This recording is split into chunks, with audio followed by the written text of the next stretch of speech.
আজকের এই ফটো কিচেনটা অর্ডার করেছিল কিন্তু এক দিদিভাই। আর এটা হলো সেই দিদিভাইয়ের ছোট্ট পরী। দেখতে কিন্তু খুবই সুন্দর।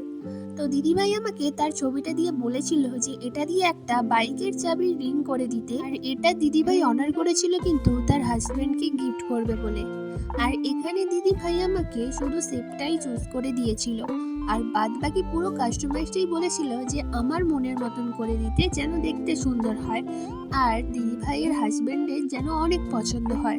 আর এখানে কিন্তু আমি পুরোটাই আমার মনের মতন করেই করেছি। কিছু ডেইজি ফ্লাওয়ার, গোল্ড ফ্লেক্স, কিছু গ্লিটার অ্যাড করে দিয়েছি। আর আমি জানি না কেন এই গোল্ড ফ্লেক্স জিনিসটা আমার এতটাই ভালো লাগে, আমার মনে হয় সব কিছু জিনিসেই দিই, আর দিলেও যেন সেটা সৌন্দর্যটা আরও অনেকটাই বেড়ে যায়। তো এখানে আমার কিন্তু পুরো কাস্টমাইজটা কমপ্লিট। কেমন হয়েছে অবশ্যই জানিও, আর তোমরাও যদি অর্ডার করতে চাও তাহলে আমার সাথে যোগাযোগ করতে পারো। টাটা।